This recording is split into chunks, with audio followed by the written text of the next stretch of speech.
Here we are on beautiful Jones Street.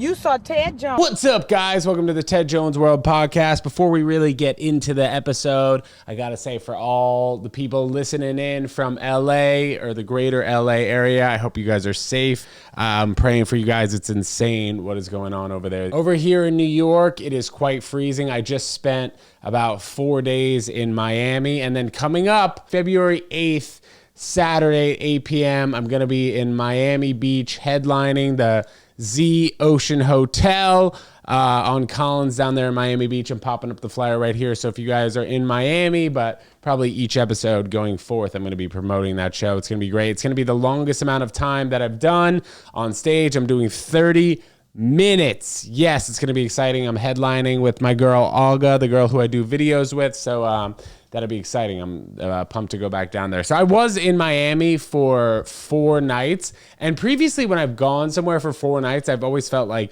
all right, it's a little bit long. But when I went to LA about like 3 months ago now, like 2.5 months ago, I did feel like the trip, I settled in nicely, but I was always moving. I was doing things at night. I'd wake up, I'd edit or shoot things in the morning. But this particular trip to Miami, I felt like I could have potentially been there an extra night or two. I got in on Tuesday, and then that exact night on Tuesday, I did 3 shows. So I was running all over the place. Got up Wednesday, went for a nice solid run on the beach. And it got me thinking that it's so much easier. No offense to the people who are in Miami and feel like it's difficult to go to the gym and be running outside and maintain a healthy lifestyle. But it's so much easier to maintain a healthy lifestyle, I'll say, when everything you do can be outdoors. You know, like it's so much easier to motivate when it's 70 degrees sunny to go run on the freaking beach, go to the gym first, and then just stay outside. The sun just makes you happier. At least for me, that's just like my mood changes and I'm so much happier when I'm in the sun. And in New York, it's tough because you got all these buildings all over the place. So anytime I see sun when I'm out in New York, I'll just suck in that sun, put my face there for like 20 seconds, whatever it is. But Wednesday night, I had 2 shows. And then Thursday night, I ended up having 2 shows as well. Or excuse me, Wednesday, I had 1 show. And then Thursday, I had 2 shows. So Friday was the only day that I really had a second to relax and kick back. But it was good. I was happy that I was down there. Miami, I can understand it. I fully get it. Anybody who spends time down there, anybody who lives down there in general, or has moved from a place up north and then gone down to Miami, or any place in Florida rather, I get it. The weather is amazing. And being in New York, there's 4 months where it's really unpleasant for the most part, probably, to go outside, right? You feel like, I guess by the time it hits December 1 and then till April, it's not really pleasant to go outside. There are obviously a number of days where it's nice out. It'll get to like the 50s. It's sunny, maybe 60 degrees, something like that. But if it's 50 or 60 degrees in Miami, everybody down there, they're complaining. They're like, oh, it's freezing. I'm like, guys, come on. That's why it's all relative, right? Like the people who live in Alaska and then other parts of the entire world where it's freezing, where it's like literally below 0 degrees. I understand. It's just like, it's just compared to where you live. But my time in Miami, I enjoy it. I enjoyed it in Miami. It's just in New York, it just feels like you're hitting the ground running. There's so many more things to do comedy-wise, entertainment-wise. The shows down there that I did do in Miami were great. I just felt like coming back to New York, though, it was just a little bit of an extra. You get a little bit more of an extra edge when everybody's inside and you're kind of forced to work. You're fine. Like you don't have time to go outside and spend an hour in the sun. You're just like inside, hunkered down, working on whatever you're going to work on. And then at night you do whatever you got to do. So for an entertainer's purpose, you got to be in a place like New York, man.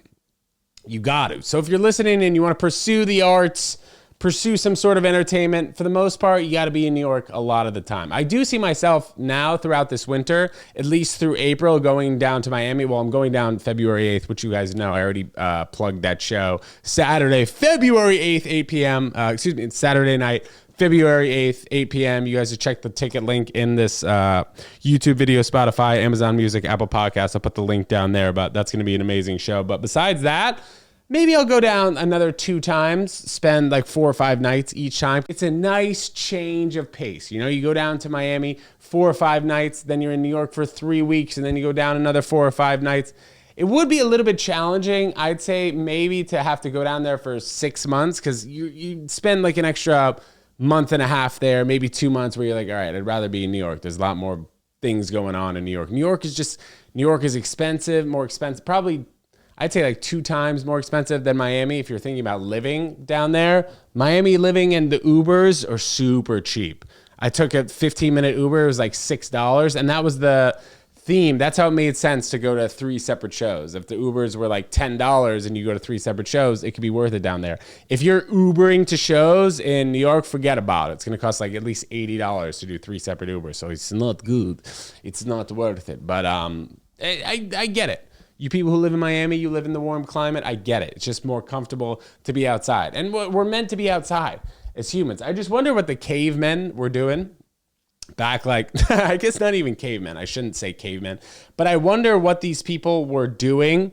You know, people who were alive like 400, 500 years ago. That's insane that I referred to them as cavemen. No, but people who were alive in like the 1600s and 1700s, they would just all crowd around the fire. And there was just so many things that have made our lives easier over like the past 100, 150 years. Like the people, like our great grandparents didn't even have a hot water shower, which is wild to think. And I've never asked my grandma or any of my grandparents this. I wondered, did they have hot showers? No, and we're all taking hot showers. We're all just so used to it. We're like waking up in a heated apartment. We take a hot shower. You know, you get your coffee, and then you get your breakfast, and everything's so comfortable, right? So people get so weirded out when I talk about how I usually don't eat until like 4 or 4:30 in the day. And by the way, this past week I did a 48-hour fast. And I will say, to do a 48-hour fast, I'd say for me, at least, the best way to do it is to stop eating at 6 p.m. And then it's going to be a little bit difficult to go to bed. By the time it's like 11 p.m., you're going to be like, all right, I want a snack. I want to eat something. But then you go to bed. And then by the time it's 6 p.m. the next night, you're already at 24 hours. This is, I think, in terms of what's easiest for me to fast. And like I'll do a 1-day fast, maybe like every 10 days, something like that, 24 hours. I rarely ever do a 48-hour fast. This 48-hour fast is probably, the last time that I did it was probably 6 months ago, something like that. But I'll do like a 24-hour fast every 10 days or something like that. I just feel better. I just feel more clear. That's just my own preference. But also, I probably fast anywhere from like 16 to 17 hours a day. Anyway. But on this fast that I did, I stopped eating at 6 p.m. This was when it transferred over into Miami. So I stopped eating at like 6 p.m. on Monday. Then I got down to Miami at like 2 or 2:30 on Tuesday. I had shows the entire night, so I didn't get back into where I was staying until like 11:30 p.m. I went to sleep.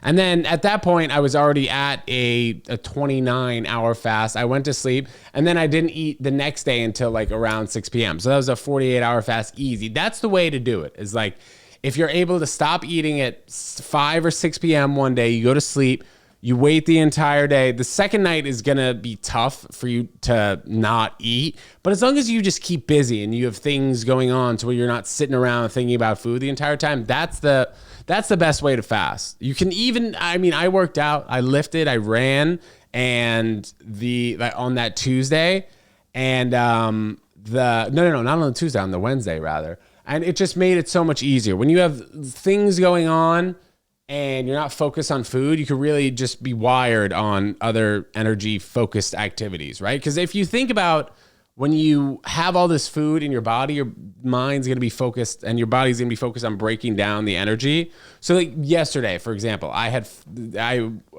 wasn't even a fast. I woke up and I ate probably around like 12 o'clock. I had a pita with falafel and all these ingredients in it, and I felt terrible until like 5 p.m. And I took a 45-minute nap before I did 3 shows last night because we did Margarita Monday. By the way, if you guys have never been to Margarita Monday, you gotta come. Monday, 8 p.m. at the Comedy Shop, 167 Bleecker Street. It's a free show, and we're gonna be doing that show at least for like the next couple months. We'll see how much longer we do that show, but it's a great time. We always get a great amount of people. We get a lot of vegans who come out and support, which I obviously appreciate. appreciate, and then other people who come out as well. But it always ends up being a very fun show. I tend to do a little bit of a longer set during that show, so if you're ever interested in seeing me do more than the usual like 10 to 15 minute set, I'll usually do like a 20 to 25 minute set at that particular time, and we usually have like 4 or 5 other comedians on the show. The show usually lasts anywhere from an hour to an hour and 20 minutes, somewhere in that time range. And I do notice that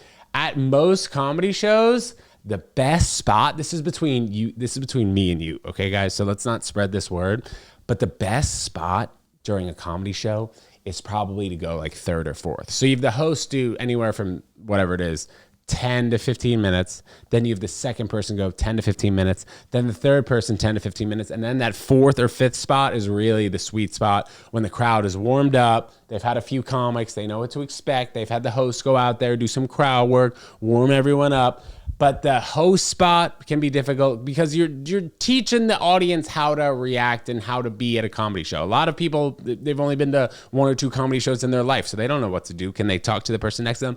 No, you're not supposed to do that. You're not supposed to heckle, but you are teaching the audience how to react when you've had the first few comics up. So it's not really best to go last at a comedy show because usually by an hour 10, an hour 15 minute in, the audience is a little bit exhausted. Maybe they start looking at their watch, but it also depends. Like if a headliner is going up there and they're just doing an hour, usually the people who come to see the headliner, they are fully into the show for an hour and 20 because they've had the host, maybe they've had the feature, and then they have the comic coming up on stage. But I do notice that it's usually right in the middle of the pack is the best spot for a comedy show, just so you guys know. So the people who are in like the middle of the pack, that's usually where you want to be as a comic. You don't want to go bullet, which is right after the host, and you don't really want to go last because chances are the audience is a little bit tired. But it just depends. If you're in a place like Miami, I noticed that those shows went a little bit longer and the people who were sitting around were fired up and still stayed until like the hour 30, hour 45 minute mark, and they were ready to go. But in New York, people I think have shorter attention spans. And then now, in general, we're in the TikTok days. People want to see things sped up a little bit more quickly. You know, people want to see a cut on the YouTube channel every 1 second. So you're just changing from this scene to that scene, this scene to that scene. And then that's on the phone too, right? But I do think that in the future, going forward, comedy is going to still stay hot. We'll see what happens with this TikTok ban. Okay, but I do imagine that live performance is always going to continue to be hot because so many things are going to be done by AI over the next 5 to 7 years that it's like, all right, I want to see somebody in person. I want to get spit on in the front row by this particular comedian, even though I try not to spit when I talk. But I don't really know. I don't know the intricacies of the TikTok ban. I do understand that if it is on your phone and you've downloaded the app, you're still going to be able to use it. Maybe there won't be new features. Like when you go to the App Store, you won't be able to update it. But from my understanding is that you won't be able to download it from the App Store anymore beginning January 19th. So right around when this podcast is coming out.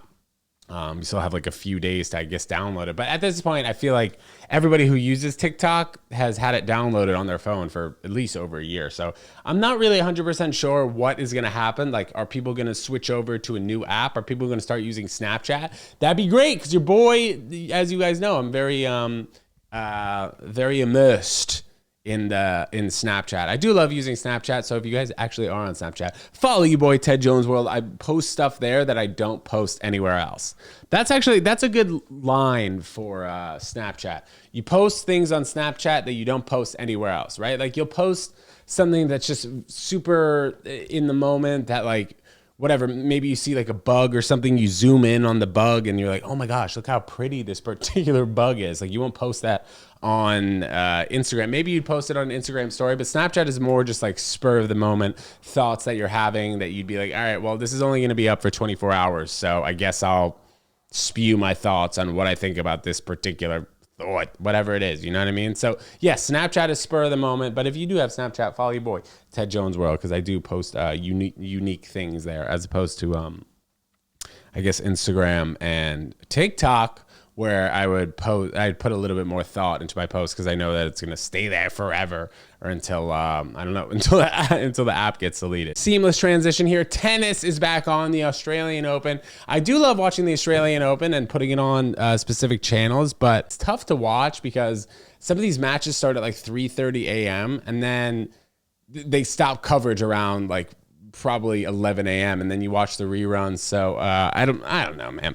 But this new age of tennis, there's a lot of kids who are hitting the ball freaking clean and hard. And I don't know when Djokovic is going to stop playing, but I love he's like the last of the big four breed. If you guys have watched tennis at all in the past, it was like Murray, Djokovic, Nadal, and Fed. And Djokovic is the last one left. I imagine that he'll probably win another Grand Slam at some point. Will he win this Australian Open? I don't know. But he has talked about previously, I guess it was 2021, where he needed to take his vaccine shot and he didn't go to the Australian Open because he refused to take a vaccine. And back when vaccines were mandatory to travel all over the place, he was seen as such a villain.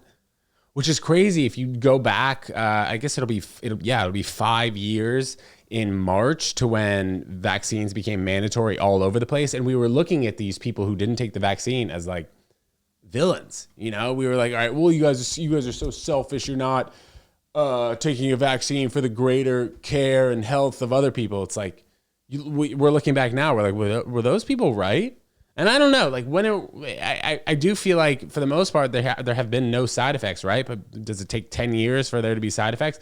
Hopefully not, because to be honest, guys, I took 2 of them shots, you know what I'm saying? And I imagine a lot of you watching did take the shots, unless you were an anti-vaxxer, which is not, it was only possible to be that in a place like Florida, where you can still access places, or if we were talking about the United States, but I know that there were a lot of places in Europe that, you know, you didn't have to take the shot. But I remember we looked at those people and we were like, dudes, are you serious? You're really not going to take the shot? What are you, an idiot? What are you, a moron? But we do look back on things like every few years and we're like, all right, well, maybe we should have done it this way, done it that way, but whatever. That's just life, guys. That is just life. Sometimes, speaking of life, man, I'll get overwhelmed with this stand-up comedy stuff. You know, I do feel like sometimes I'm like not doing as much as I should be doing. I'm not doing enough. But based on all the reading that I've been doing, aka some of the TikToks that I've watched, they'll talk about that. How sometimes you'll just feel like you're not doing enough. And I really do. Ultimately, I do feel like I am doing enough. I'm doing as much content as I can. I'm doing, like I've said, between like 10 and 14, sometimes more than that, shows a week. And I'm definitely getting better. And I do feel like stand-up comedy, it's just really about the amount of times you get on stage. It's kind of like anything, right? Like you put in your 10,000 hours. And with stand-up comedy, I don't think it's really, I don't know if it's possible to get up to 10,000 hours, but you put in the hundreds and thousands of hours of work on and off stage. And you start to get more comfortable on stage, where you're like quicker, your jokes flow in a more synced way, you know, where you're just not jumping from joke to joke and there's no transition. I'm trying to do more transitions, trying to be more topical. And in stand-up comedy, I think you really have to sense the vibe of the room. You have to see what is working. And I've talked about this before on the podcast. There are no two audiences that are the same. Like you could do the exact same set twice and the audience is going to react differently 2 times, which is crazy. And being in New York, there are people who are going to go to a comedy show tonight and they don't even know that they're going to go to a comedy show tonight, which is an interesting fact and thought. If you guys have been around, let's say the Greenwich Village, West Village area, maybe you've been up by Times Square, you're walking around, maybe you're a tourist, maybe you're not, you hear somebody say, hey, there's a comedy show over there. And you just, at that moment, you're like, oh, you know what? That's actually fun. We've got an hour and a half to kill. Let's go see a comedy show. Those are the audiences that in New York City are unique to the entire country. You don't see that really anywhere else. In a place like Miami, people know for 2 to 3 to 4 days, maybe even a week, 2 weeks in advance that they're going to go see a comedy show on this particular night. Being a tourist in New York City or just being someone who's walking around in New York City, you're like, oh, you know what? Let's go see a comedy show. That doesn't happen anywhere in LA, there's not foot traffic like that. That happens. Maybe it happens in Austin, Texas, but it's got to be relatively recent that that's happened within the last few years. New York, this has been happening for years. And those make for some of the toughest rooms in stand-up comedy. You can have I've done shows where I do feel like it's probably one of the toughest rooms in the entire world based on the audience members that have decided to come to that particular show. You can have 8 people from Norway who just got in on a flight in the morning. They're all staying at a hostel close by to the place that you're doing a comedy show at. And they walk in, they don't understand what the subway is, or maybe they do, but they don't understand the intricacies, I know I said that word, I'm saying it again, of the subway. Things that a New Yorker would understand, or people who have taken the subway before would understand. So maybe they're laughing less or they're not laughing as much, but you put them all sitting in the front row, and then you have people who are from New York sitting closer to the back, and they're not laughing because they're not getting the energy from the 8 people that are sitting in the front row. So there are a lot. I'm not making excuses. I think I'm just really being factual about some sorts of comedy shows. You know, like, you can feel great on stage. Like, there have been plenty of times where I've gotten off stage where I've been like, wow, I really felt comfortable and I felt like I did well up there, but the crowd was just being weird. And that goes to say with other comedians too. Like, other comedians have gotten off stage and be like, I felt good, they were just weird, or they were really hot, like my set wasn't even that great, they were just laughing, they just came to laugh. And that happens more so, I guess, when people come to see you, like, they're pumped up and they like you, so they want to laugh and they want to have a good time with you. So once people start headlining the rooms, it obviously gets easier and easier the more time that you spend on stage, because people come to see you and they like you. But it's just those particular times when you're doing stand-up comedy for a group that's not ready to see stand-up, or they didn't know what they were getting themselves into. So New York City comedy, it's definitely a beast of its own. I'll tell you that, but I enjoy it. I enjoy every single moment of it. And I would hope that a place like Miami does start to get more of a comedy scene, because I would love to spend a week or maybe even 2 weeks down there doing a number of stand-up shows. But now it's just more of like a brewery, a restaurant, a hotel. And those were the types of shows that I was doing down there. They do have a Miami Improv, but that's closer to the airport, and that's like kind of far away from Miami. That's not really in Miami proper. But if they started to make more comedy clubs down there, they made like 2 or 3 comedy clubs, I think it would give comedians a reason to fly in from LA, Austin, New York more so, and embrace comedy in Miami. So that's my 2 cents on like the Miami scene and my experience of comedy in New York City. And coming up in, I guess in May, it'll be like the 5-year anniversary from when I stopped working on my dad's company to pursue comedy full time. Is that right? No, I think it'll be the 4-year anniversary. But I have been doing stand up, I would say now, for approaching that time, probably around 6 years. So it's funny when people ask me like, yeah, how long have you been doing stand-up for? I don't really have a specific solid answer, because there were times when I did an open mic and then didn't do another open mic for like 3 months or 4 months. And then times when I've done 5 minutes on stage and then I didn't go up on stage for another 4 months. So I'd say like fully immersed in the stand-up comedy scene, I will be at 4 years once like May 15 rolls around. So I know I've got a number of months before that happens, but I do feel like by the time I hit the 4-month mark, I'll be at right around where I'll have like 45, 50 minutes of solid material that I could just go and spew out to people without doing any crowd work. But I'm excited to do this February 8th show. I'm doing 30 minutes of stand-up, and this will be mostly all material. Maybe I'll even stretch out, do 35 minutes. We'll see. We'll see how I feel. But if you guys are in Miami, or you will be around that particular area on February 8th, 8 p.m., Saturday night, it's going to be great. I'm going to leave the ticket link in this bio. And it's only a $20 ticket, guys. And your purchase of a ticket comes with a free glass of Prosecco. So this is a great deal for Saturday night. Come down. If you're in Orlando, you're in Palm Beach, you're in Key West, anywhere in Florida, or fly in. Would love to see you guys at that particular show. But in the meantime, I'll be in New York grinding away to get that 30 minutes down pat for you guys. Between now and February 8th, realistically, I will probably do like 30 to 35 stand-up comedy shows, maybe even more. So I'll be sharp by the time I see you guys down there. And if this is your first time listening to the Ted Jones World Podcast, thank you so much for tuning in. I appreciate every single one of you guys. Follow me on IG. Keep tuning into the podcast channel. I also have a stand-up comedy channel. The link is in the description wherever you guys are listening or watching to this. And yeah, you know what? I love coming on here. I love spewing whatever I got to spew to you guys because you guys are freaking great. And I love each and every one of you, okay?